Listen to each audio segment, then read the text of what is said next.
a lot of things that I thought that I needed, I realized I didn't really need. And once I got all of that informational clutter out of my mind, I enjoyed that so much more than knowing what every single person was doing all the time and their thoughts on everything, and then other people's thoughts about their thoughts. It was too much, and I realized I didn't really need what I thought I needed. My name is Lisa, mother of 8 and creator of the blog and YouTube channel Farmhouse on Boone. Join me as I share with you my love for creating a handmade home from scratch cooking and a little mom and entrepreneur life along the way.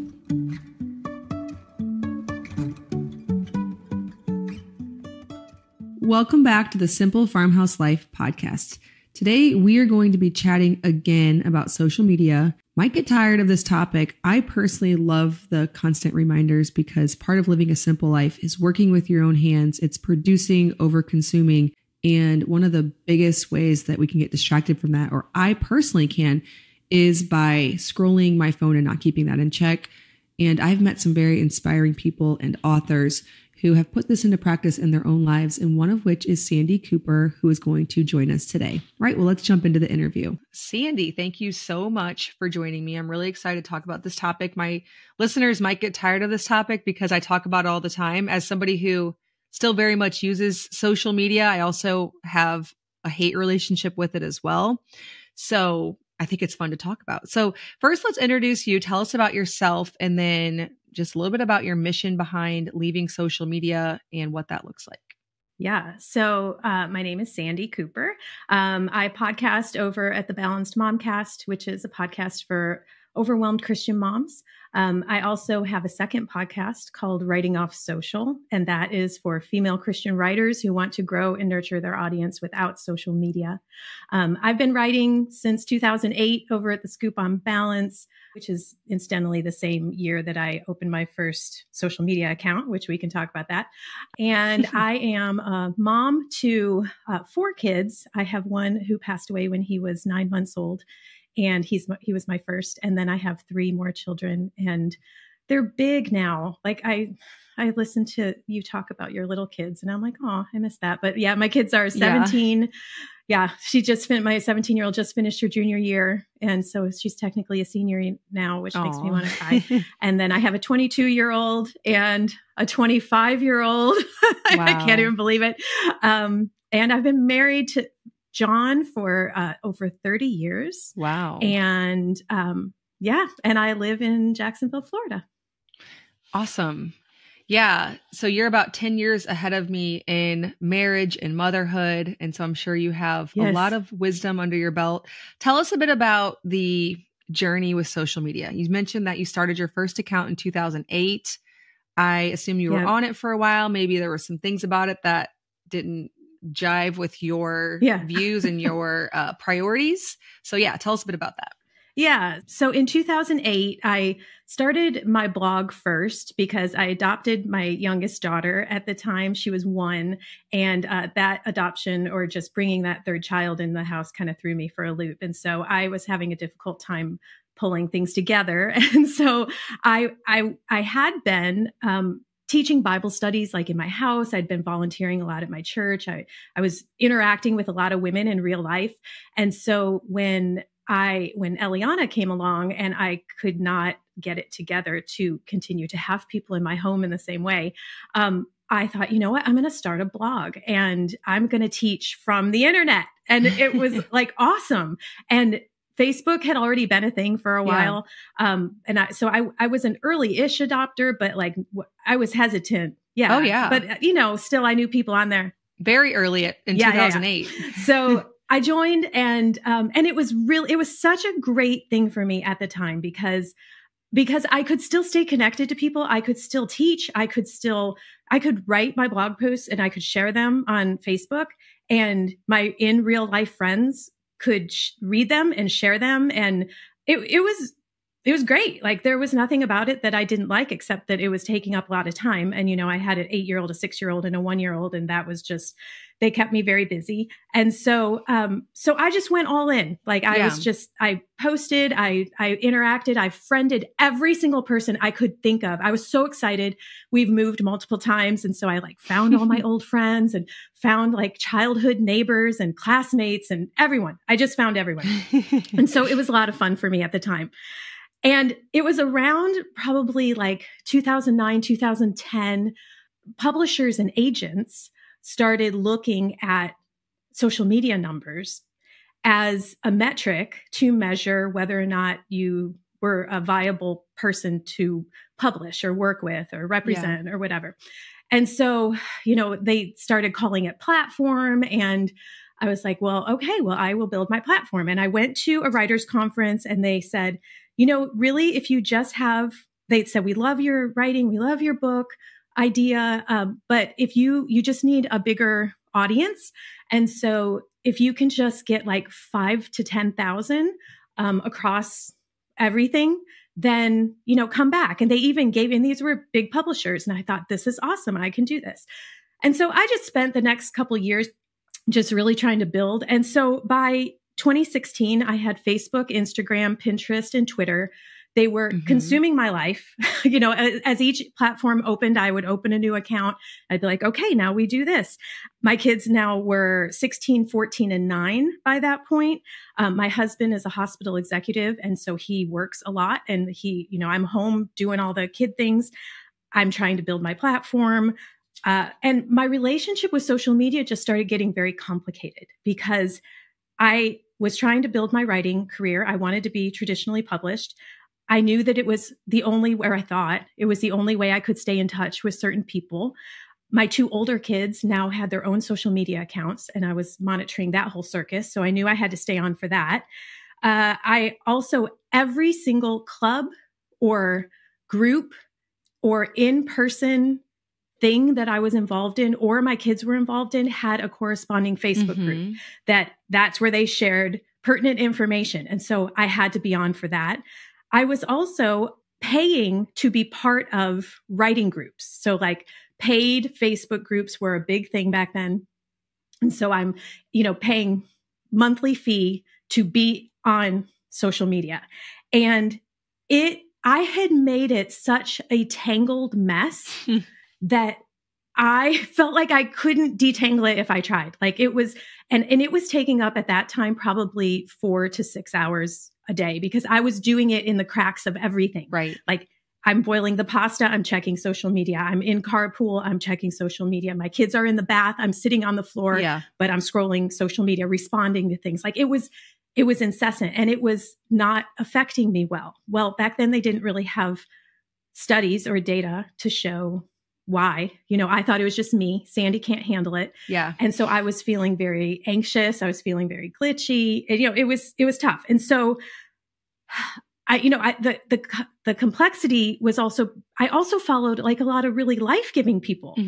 And so I thought, well, it's not all bad. Like I follow people that are speaking truth and who encourage me. And I felt like I was one of those people online too. Like I speak truth and I am encouraging and I can be funny and, and I knew how to do it, but it was just all consuming. And so if I look back at my journals during that time, there are just entry after entry after entry of me wrestling with, I don't want to be here, but I don't know how to not be here because there was just too many layers.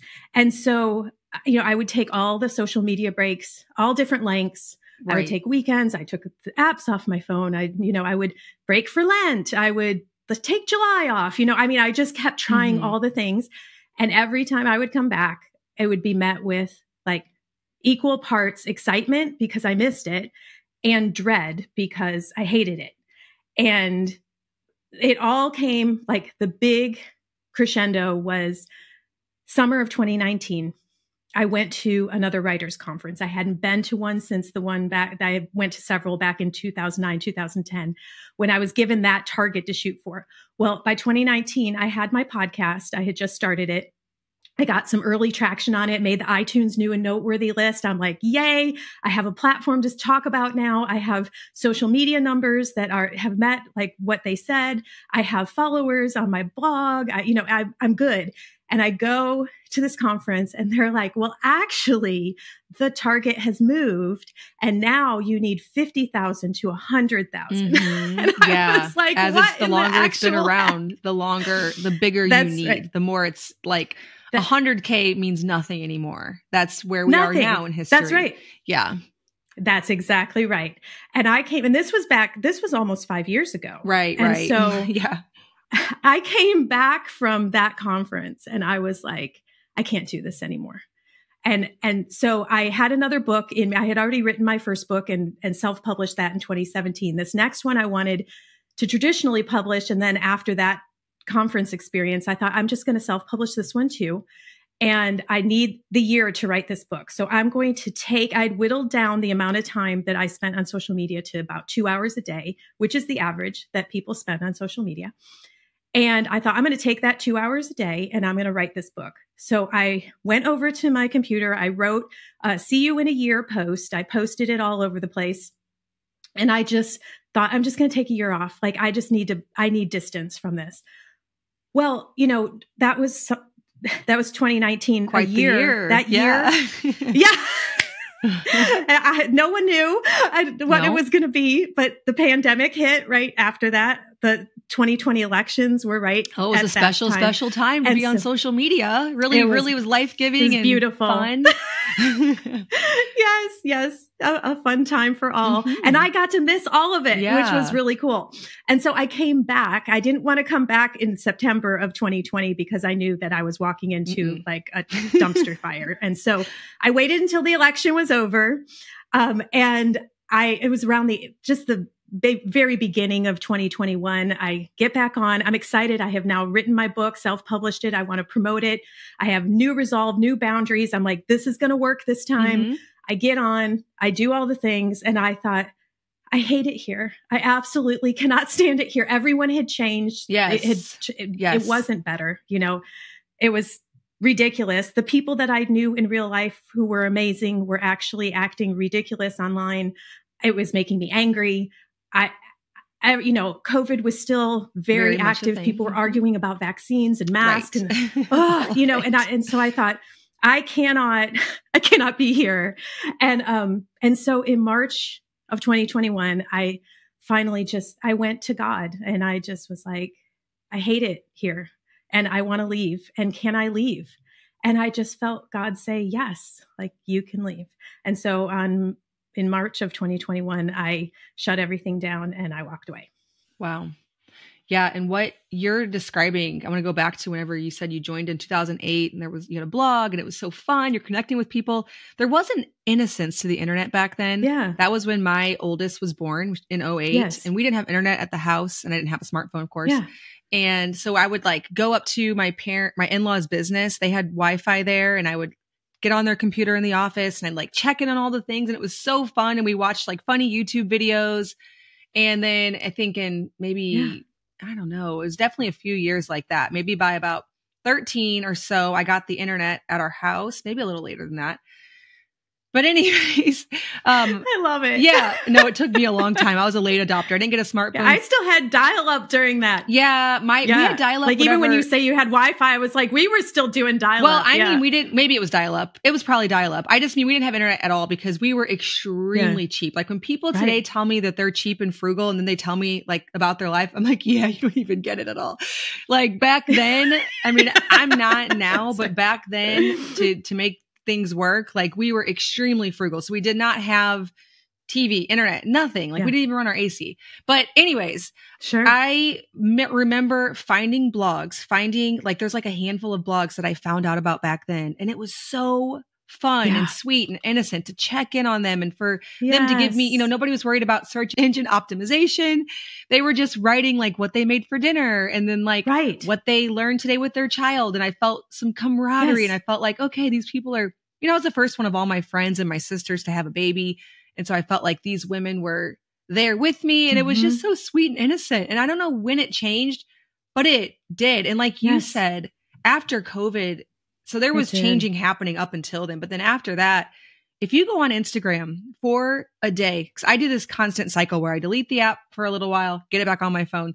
And then the second I'm on there, I'm down in the comments on something. And I'm like, oh my gosh, this is just the worst. Like, it's so bad. Just what it's turned everybody into, the way that they go back and forth in the comments and what they're talking about. Yes. Like, we have got to get off of the internet. Like, this is so bad. And it's everywhere. It's not just on controversial things. It's literally on every sweet, innocent thing that used to be fun is corrupted by just everybody's minds have gone to negativity as their first instinct. I don't know if you've noticed that. Like, negativity is what we see somebody's pretty well, I haven't, thankfully I haven't been on lately. So. But you might have remembered that, like, I'm just looking around my living room. I'm like, I could make that curtain on the internet and it's fine. It's just a curtain. And somebody would find instantly something to say about it that would be just negative. It's like, it's just a curtain, you know, like everything's so deep. It's so, we have these opinions too. Like, we all have hot takes. We have opinions about everything that are really important. So anyways, I don't know if you've noticed all of this as well. Yes, I have. Yeah. It's a sad way to do it, or a sad world to be in. But then of course we have all these questions like, you know, what do you do when you run a business? What about when you are an author? What were some of your fears about leaving social media? And then how did you address those fears? Yeah. I love this question because the fear is a real thing about leaving social media. It has been so integrated into our lives. And it was absolutely, as I stated, like so entwined in my life, like pulling that thing apart or leaving that thing altogether was really scary. And that's why it took me so long to leave. That's why I wrestled with it for so many years. But I would say my number one fear, and I don't know that everyone would be able to relate to this, but I think content creators, Christian content creators for sure, I felt like I was being irresponsible with the platform and the people that God had given me. And I was like, if I cut off this like whole appendage of my audience, am I being faithful to what God has given me to do? And I that was like my biggest fear of like disappointing God or disobeying God. And so that was the first thing that I really had to come to terms with. And only God could help me resolve that. You know, of course, he's not a God of fear. The spirit of fear doesn't come from him. And so, you know, the very first thing I had to do was confess that to him and be like, if I leave, like, am I being irresponsible? Am I being disobedient? And only he could give me the peace to tell me that, no, that I was not. Certainly, I was afraid to lose touch with all those people because I had literally friended every person that I had ever met. And there were certain people that I knew that if I left, I probably would never really catch up with them again. And was I okay with that? So that was definitely a fear. And the third one was not knowing what was going on in all those groups because, you know, I was paying for some groups that would mean I'd have to like end, you know, and I felt like I maybe needed those groups. Certainly with like the clubs and the school and all of that, I felt like I needed to stay in contact. And so for me, of course, I addressed, like I said, the first one directly with God. And that would be my advice, that if anyone else has that fear, that only God can tell you if it's okay and whether or not you're disobeying him. If he's telling you to stay on social media, then you do that. You know what I mean? Like, I'm not here to be like, everyone should get off social media. But I do feel like if it's not good for you, you should consider leaving or taking a break, which we can talk about later. But as far as like the FOMO of not being able to stay in contact with people, not losing contact with friends and family first, I'll talk about that. The way that I addressed that was I made a list. Like, I literally went through the people that I'm in contact with on social media that I know in real life. And I made a list of the people that I wanted for sure to stay in contact with. And then I asked the question, do I have another way to reach them? Do I have their phone number? Do I have their email? And almost everyone I did. And so I was like, well, okay, then that fear was not really a fear. I mean, it wasn't something I needed to be concerned about. Yeah. As far as the groups, that one I had to like take in stages. Some of the things like the writing group, I had to leave, but I had to, I waited until my subscription for the year because it was like an annual thing that I paid. I waited till that ran out. There were other groups that I was like, do I need this group? I mean, I don't know. I don't think I really need this group. As far as like the school ones, what was really helpful, and this is what I tell people when I'm coaching them to leave, when they want to leave, is to appoint an ambassador. That's what I call them. And you need like a social media ambassador, someone who's still on social media, who doesn't want to leave, who is also your friend. And if they see anything that they feel like you need to know, they will let you know. And you will be surprised. This is probably one of the biggest surprises of leaving, is how everyone makes sure that I know what's going on. Like everyone is like, I know you're not on social media, and you may want to know that such and such. That's right. And so I really feel like if you have because not everyone is going to want to leave. I feel like if you have someone who can relay information to you, then that will work. But I would also, and I've done this as well, is go to those individual things, especially when we're talking like kids clubs and things like that, to go to the people who are running the Facebook group and say, our family doesn't use social media. Is there a way for you to communicate to those of us who don't want to use this? Can you post this on the website? Can we do another, can we do a group me? Can we do a group chat? Like, is there another way so that I don't have to stay on Facebook and keep checking this group? Right. So, there are ways to be able to do that. And finally, I would say, for the people that you just don't want to miss their content. So I'm thinking of like all the Lifegiving accounts of people that I don't know in real life, but I just enjoy their content. Most people have other ways to stay in contact. They have an email newsletter. They have a podcast like you. They have a YouTube channel. I mean, there are other ways that you can read. Some people have books. Like, do I really need to know every single thing they're thinking and doing this week? Probably not. Right. And to finally, I would say that a lot of things that I thought that I needed, I realized I didn't really need. And once I got all of that informational clutter out of my mind, I enjoyed that so much more than knowing what every single person was doing all the time and their thoughts on everything, and then other people's thoughts about their thoughts. It was too much, and I realized I didn't really need what I thought I needed. Yeah. I mean, I think the biggest problem for me is there's no filter. You can't just see the things you want to see and not see the things that you don't. Right.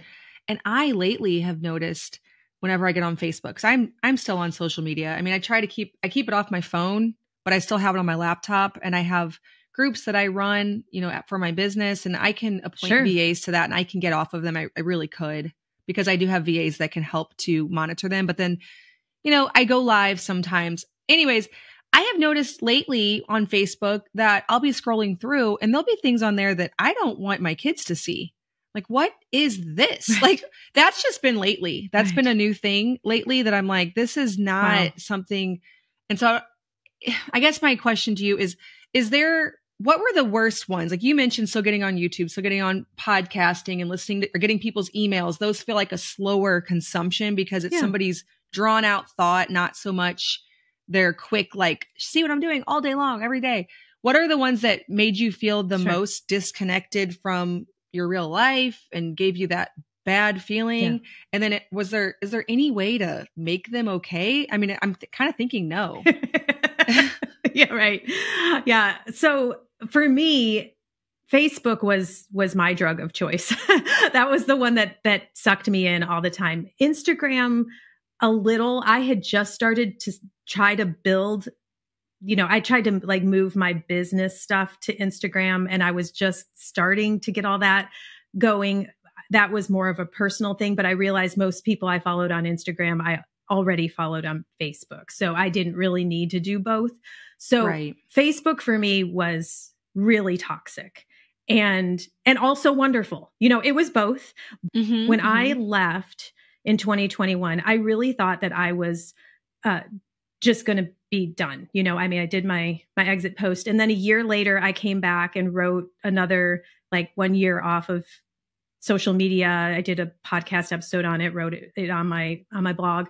And then shortly after that, during that time, I wrote a third book and released my third book. So as I was going on the podcast tour to promote that third book, I realized that as I'm like on a guest, you know, it's customary to be like, where can people connect with you? And then I would say, well, I'm not on social media, but I do have my podcast. You can reach me in here and here and here. And without fail, every single podcast host would either in the moment say, what? Like, what do you mean you're not on social media? Can we talk about that? Or after we stopped recording, they'd be like, can we talk about that? Right. And so I realized that like, it was really like people really cared about that. And so I started that summer. I hired a business coach because I was just trying to tighten up everything on the business end and make sure that I just wanted to get my message super clear and just take everything up a notch.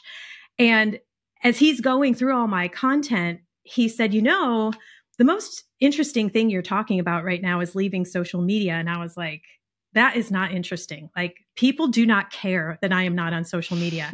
And he's like, yeah, I think they do. They care because they don't think it's an option for themselves. Right. Like, they think that that's not a real thing you can do. Right. And because I thought that too. And so I thought, okay, well, before I felt like I could even talk about it to anyone, I felt like I needed to understand social media. Like, because I only knew why I left. You know what I mean? Like, I understood what it was doing to me, but I just thought it was me. And I didn't know any other writers who had left. And so I felt like I was just out, pioneering out here in the wilderness with my machete, like trying to figure it out. And so I did this deep dive in the summer of 2022 where I just binged every single thing I could. I read like 11 books that summer, listened to, I don't know, 1 million podcasts, just everything I could consume about social media, what it's doing to us, what we know, what the studies say. Do we have data now? How is it affecting women? How is it affecting teens? How is it affecting our world?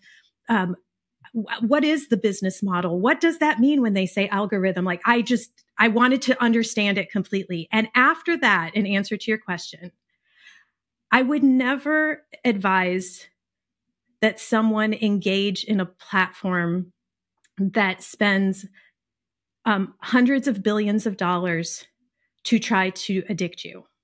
Like, I just wouldn't, I don't tell people to leave, but knowing what I know, I would not say, it would be like, can you take a hit of heroin and like balance that with the rest of your life? Well, I mean, I don't know if people can, but I would say I wouldn't advise it. I wouldn't say that I would want you to try that. Right.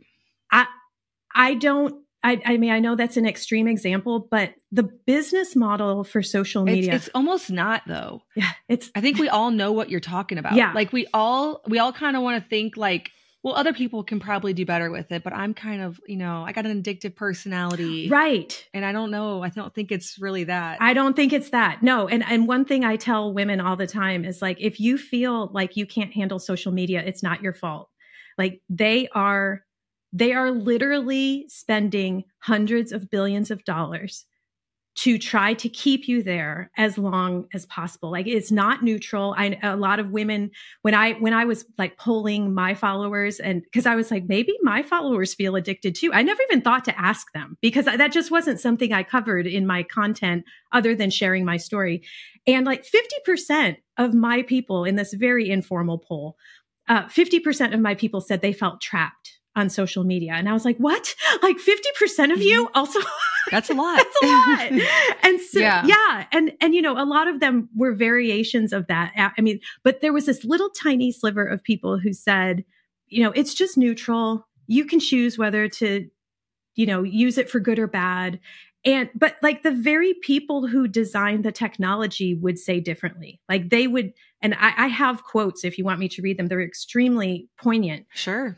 But okay, well, let me go because I have them in my notes. No worries. I have not memorized I think, them, I don't know. I think some people, I do this with certain things, like certain things that you feel powerless against, you tend to want to downplay them because you don't want it to be something that you have to face.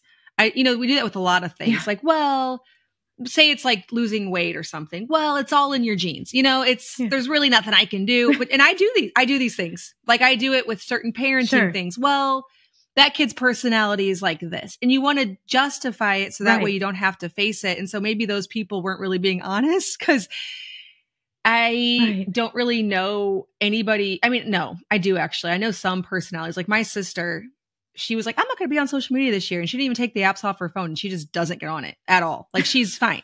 But I think it's fairly rare. Yes, I think so too. I think it's fairly rare as well. So this is what Tristan Harris, he is the former startup founder at Google. And he was also the guy who was featured on The Social Dilemma, if you saw that. And he is founder of the Center for Humane Technology is what he runs now. He says, there's always this narrative that technology is neutral and it's up to us to choose how we use it. And that is just not true. It is not neutral. The technology companies want you to use it in particular ways for long periods of time because that's how they make their money. So we know this, but these are the two that like really got me. Sean Parker, who is the founding president of Facebook. He said, the thought process that went into building these applications, Facebook being the first of them, was all about how do we consume as much of your time and conscious attention as possible. And then finally, I'm going to totally butcher this guy's name, Shamath Palihapitiya. He's the former Facebook, I know exactly. It's crazy. The former vice president of user growth at Facebook. This is what he said. The short-term dopamine-driven feedback loops that we created are destroying how society works. I feel tremendous guilt for my role in developing them. I think we all knew in the back of our minds, we kind of knew that something bad would happen, and I don't have a good solution. My solution is that I just don't use these tools anymore, and I haven't for years. What? So these are the people that like created it. And I like, so this is the stuff I'm uncovering in this like deep dive. And I thought, holy cow. Like before I was just thinking that I'm going to just try to help other moms get off social media to like free up their time and, to be a good example to their kids, which are all good things. Like those are really great things. But then I thought, do I even want to ever encourage anyone to participate in this? Because the business model is atrocious. There's never been anything like it in history. And we were like just the big giant science experiment, like our minds, our brains. And I don't know if you've read, I wasn't even going to talk about this, but Jonathan Haidt's new book called The Anxious Generation. It just came out. I did not, but I will definitely write that down because oh my goodness. I was just going to talk to you a little bit about that. Like, does everybody feel a little bit like life is zooming by faster than it used to, that life's busier than it used to be, no matter what your situation is? 'Cause I sometimes think, well, I have 8 kids, I have all this stuff going on, but then I talk to other moms and their situations appear from the outside to not be as packed, yet they still have that feeling. Yes. I think from what I understand, and this was the information I got from the book Stolen Focus. You might want to write that one down too. The author's name is Johann Hari, Stolen Focus. These are not Christian books, by the way. So reader beware if you like language or anything like offends you. I just want to throw that out there. They're not evil.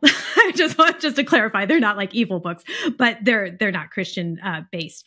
But Right. Yeah. the amount of information coming at us is actually what they believe to be that's causing that psychological phenomenon to appear that life is speeding by. It's because of the amount of information, because it's some ridiculous amount. I quoted it recently in another podcast where, like in 1986, if you were to tally up the amount of information we received in a day, it was like the equivalent of like a couple newspapers. I don't know. I don't remember the exact amount. But now it's like hundreds of newspapers. It's like it's in just one day. In one day. It's just where things are just coming at you. And it's giving you the illusion that time is just, because even my daughter, like my 17-year-old daughter, I don't remember at 17 feeling like life was spinning, like flying by. Like summer seemed to last an eternity. It did. I was telling my kids about that because I think they still feel like that. And it's weird because we live side by side. Like they're all outside playing right now. My husband's out there and they're all outside because it's a beautiful day. They don't have technology and apps and all of that. And so I think they still have that feeling. And here I live next to them, but in my brain, it's probably so much different. And I remember since I'm 38 and I had children, 15 plus years ago, I remember what it was like having a little girl at home, then 2 little girls at home, and how the days felt so long. Then my husband came home for lunch, and then he went back to work, and then he got home at 3:30, and then we had some time to kill, and then it was bedtime. And I really analyze this in my brain a lot because I remember that phase of life so well, and I loved it. I like, everybody's probably so sick of me hearing and like reminiscing on it because it was just so wonderful. And it's, I think I'm partly just like my little girls grew up and then like all the dynamics change with each new baby. Not that I regret that in any way, but it's just so different. But life feels so much faster. And yes, I had more kids. Yes, I have a business, but then also I consume social media. I do. I mean, I would like to say that I don't, and I'm very busy, so I can't do it all day long. Like I can't sit and scroll, but I have to make lunch. But then in between time, like you said, like there's so much time where I have minutes to go over and look at it. And I'm like, is that why everybody's lives just feel like they're just zooming by? I used to meet my friends at the park 2 or 3 times a week. I'm not kidding. Every single week. And we don't do that anymore. I want to take a moment to tell you about Azure Standard. Azure Standard.com runs like a co-op where you and several people who have similar standards for your food products and your home products pull your order together. A large truck comes to a drop location, and for a better price, you can have access to raw cheddar cheese, high quality butter, produce that's in season, bulk grains. All of these things are things that I get on my Azure Standard pickup drop. Luke says that he's somewhat embarrassed whenever he goes to the pickup because he's usually the one that goes and gets the stuff because we have so much. I usually buy bulk honey, coconut oil, spices, grains. Our pile is massive because so much of what I source for our large family, I want organic, but I also want a good price, comes from Azure Standard. Head to azurestandard.com.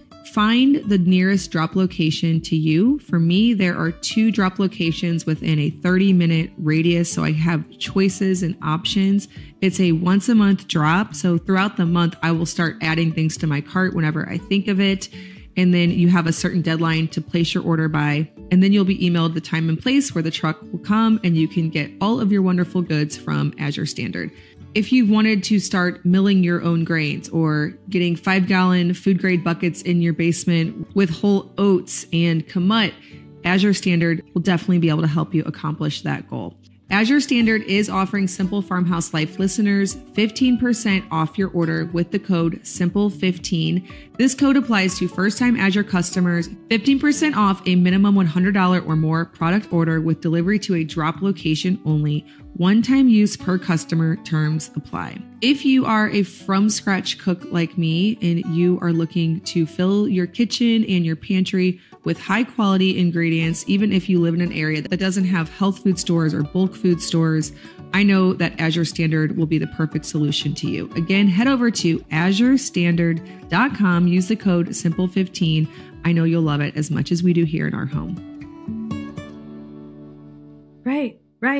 Yeah, I know. I remember one of the things that I read that resonated with me so much was that time that you talked about, like in between making lunch and taking care of a baby, your brain just had time to process. It was just downtime. It was just, or you might pick up some kind of long form something like reading a book or reading a magazine or like an actual paper magazine.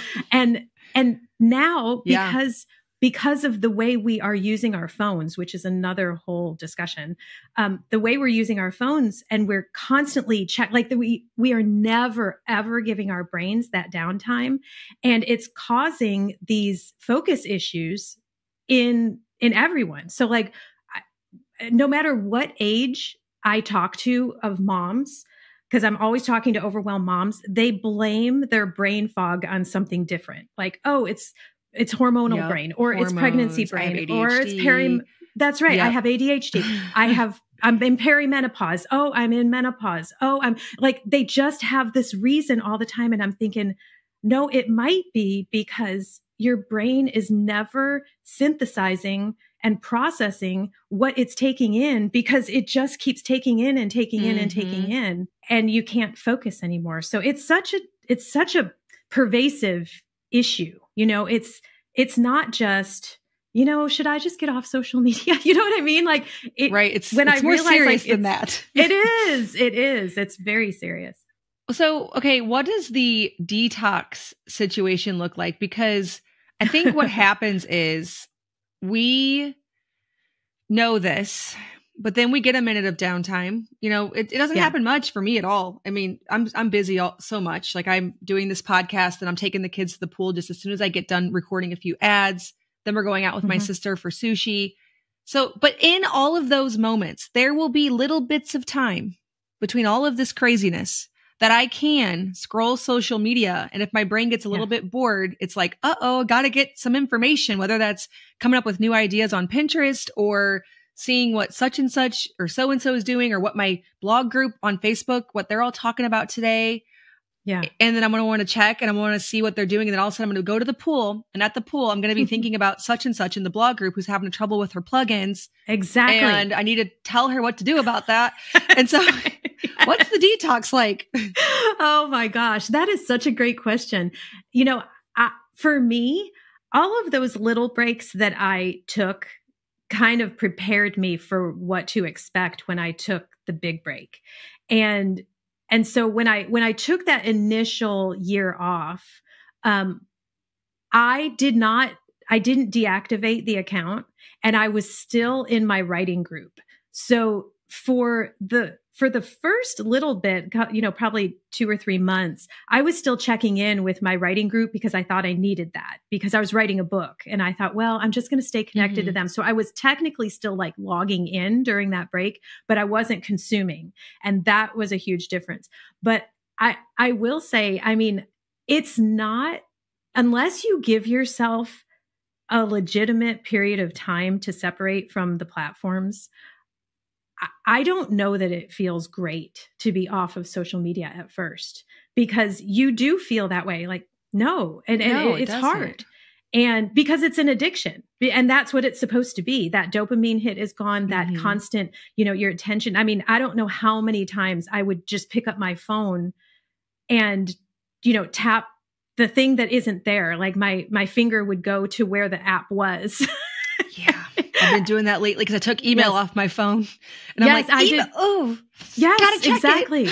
Well, and that was like the most recent thing. I would say that was probably was like my step down, is that instead of incessantly checking social media, I turned to my email.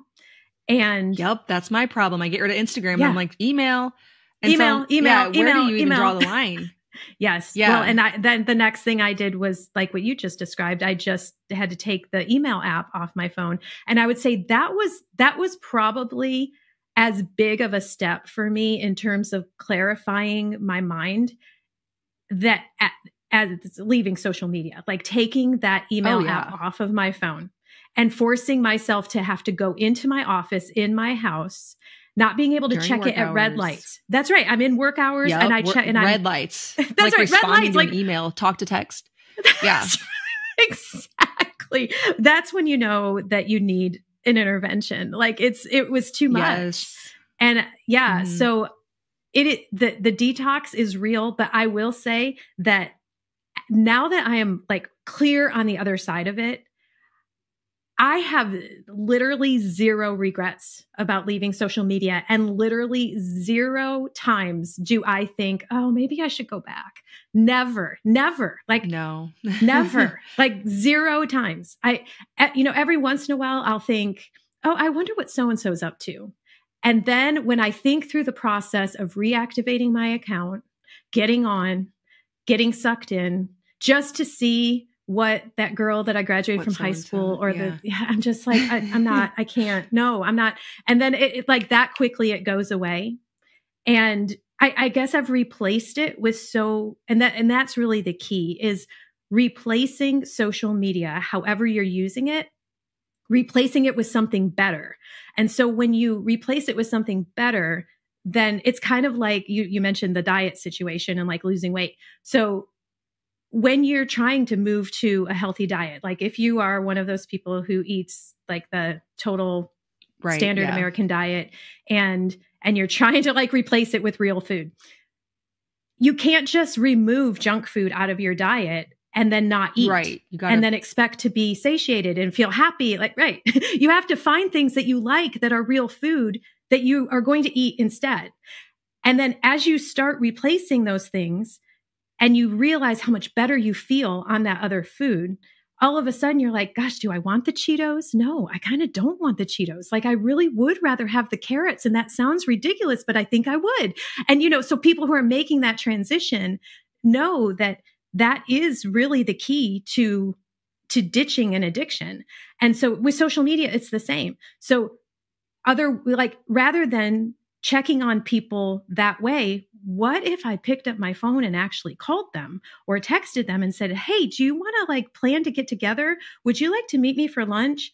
Or instead of being in the Facebook group with the 3,000 other writers who are paying to be part of this group, how about I start this Voxer thread with 4 other people where we can actually talk? Uh-huh. Right.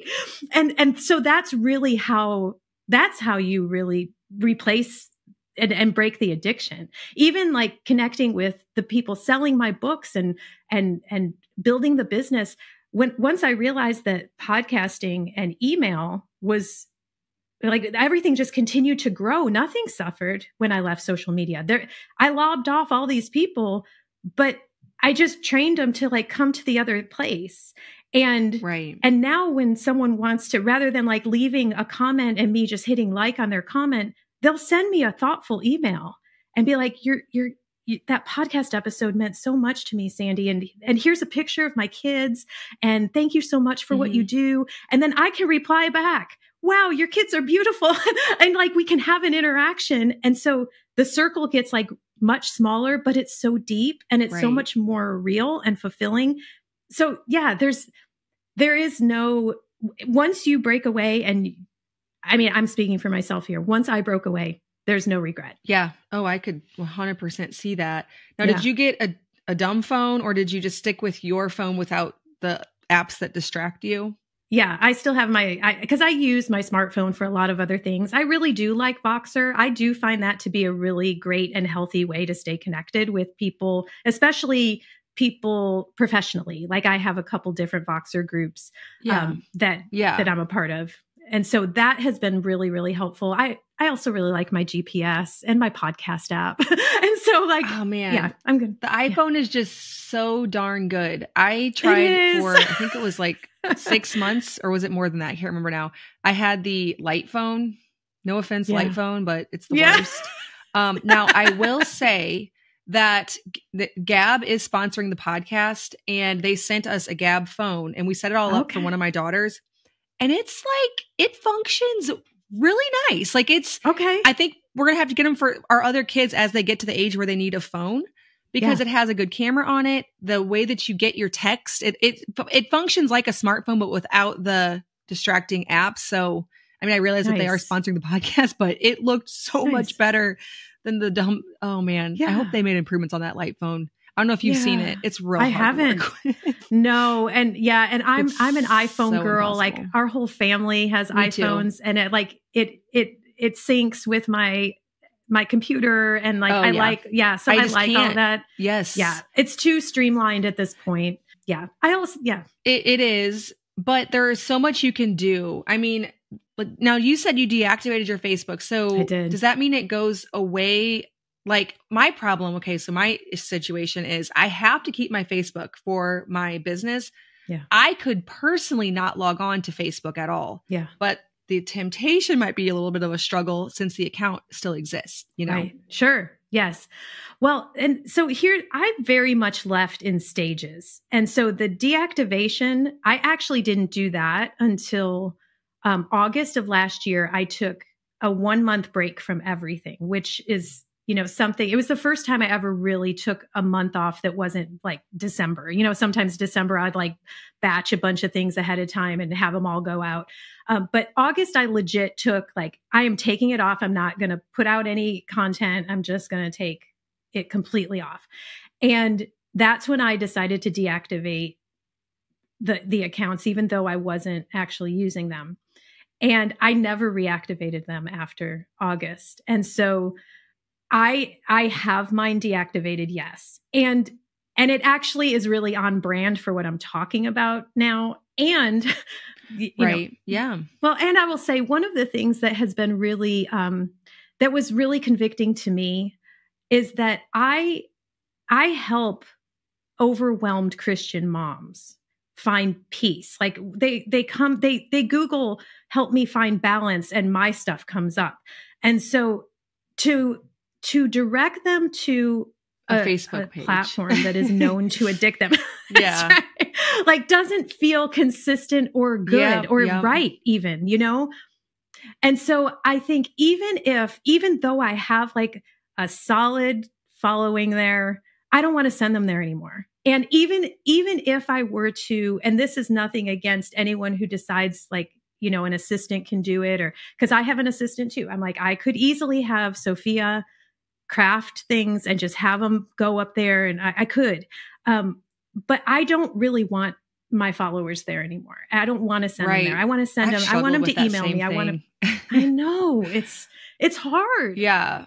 I know in some ways I wish this would have never been invented. I mean, I know people are like, what? Right. You work online. I'm like, I know, but I like blogging and YouTube and podcasting, and I hate the others.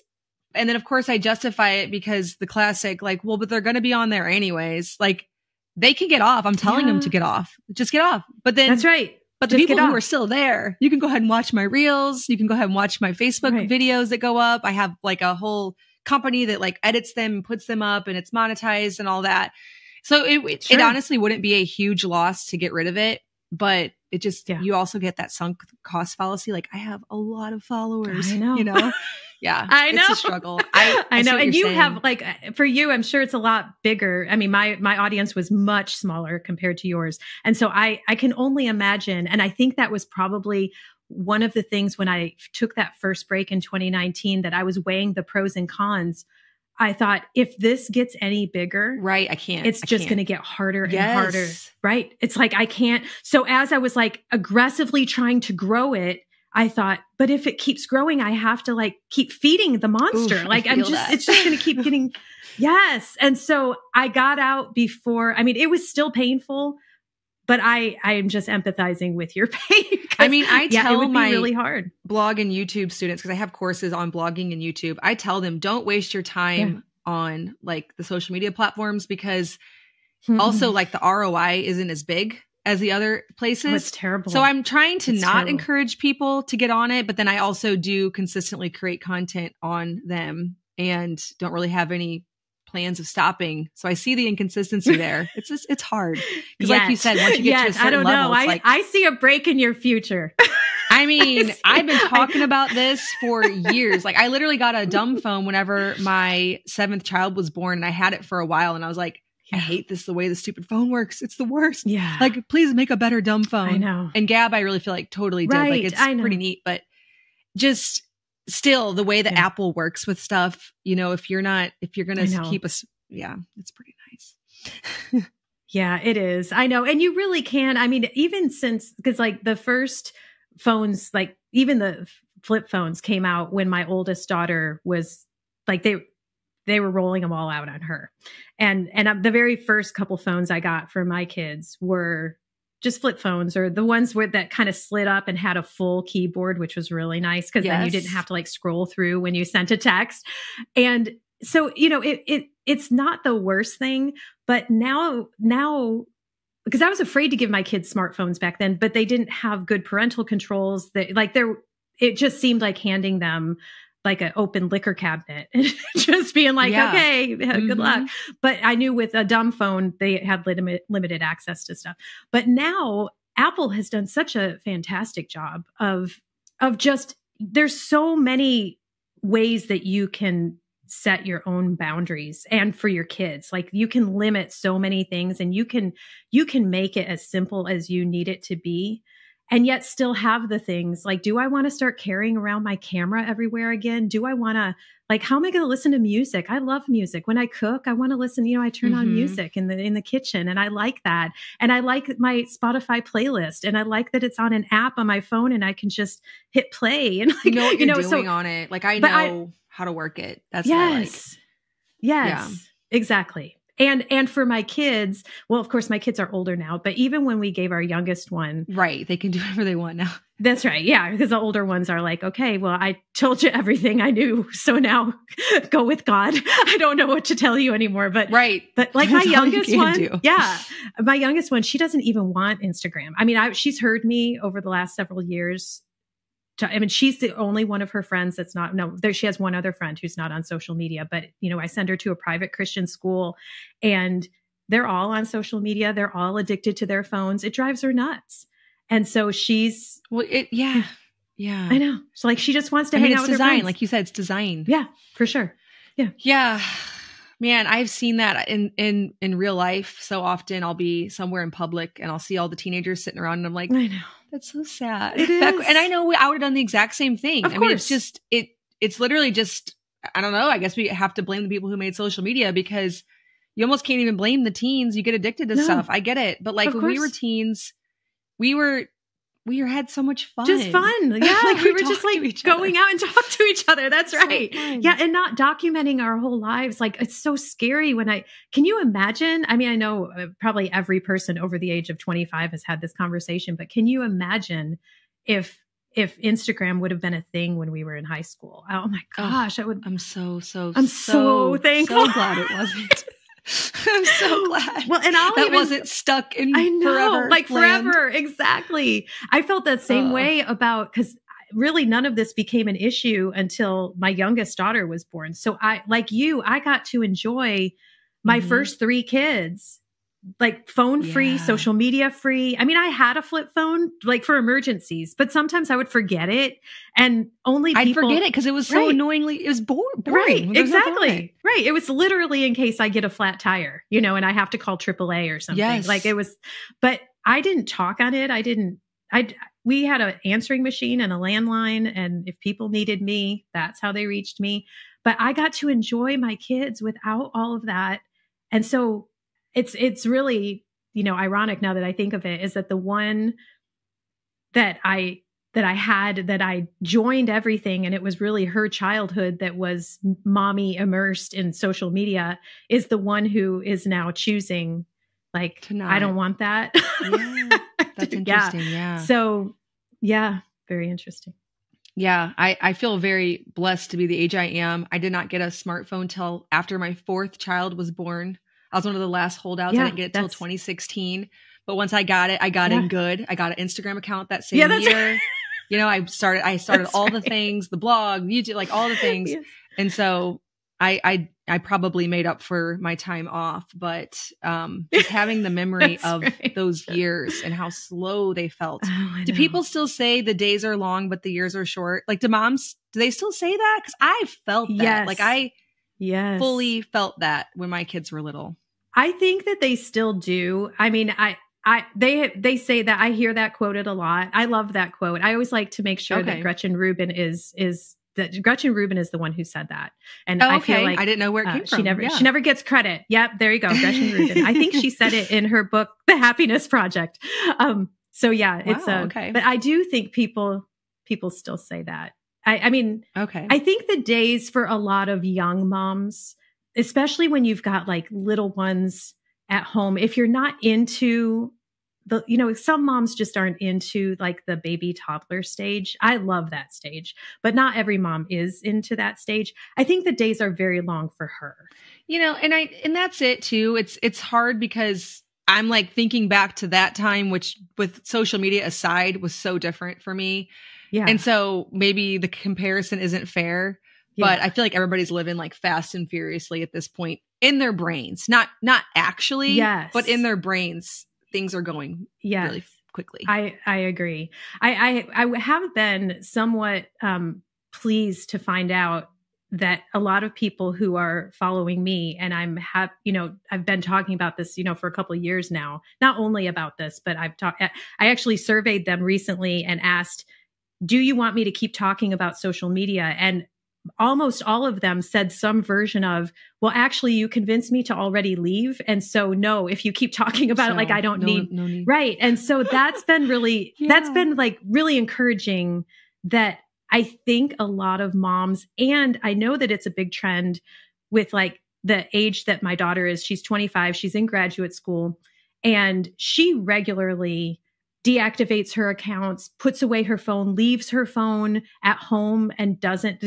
I think it's a thing with their generation because they were really the ones who, like me, the parents handed them to the technology or the school did. Like, I know you homeschool, but at our private Christian school here, I had like really strict boundaries around the amount of screen time my kids were allowed to have. And then they get into middle school and they handed them iPads. And I was like, what? Right. Like, I remember going in, I was that parent, I was like sitting in the office being like, my son already has focus issues. Like he does not need this iPad. Like, it was very, very frustrating. And so I think that whole generation, they're the ones that are going back to the dumb phones. Yeah. They're the ones that are like, I don't want to be on social media anymore. And and I think people like me, the moms who just saw it play out, it was disastrous for my kids had all the things happen that you fear would happen, Mm-hmm. Oh yes. Every single one of them. Like I don't even, it's their stories to tell, but every one of them.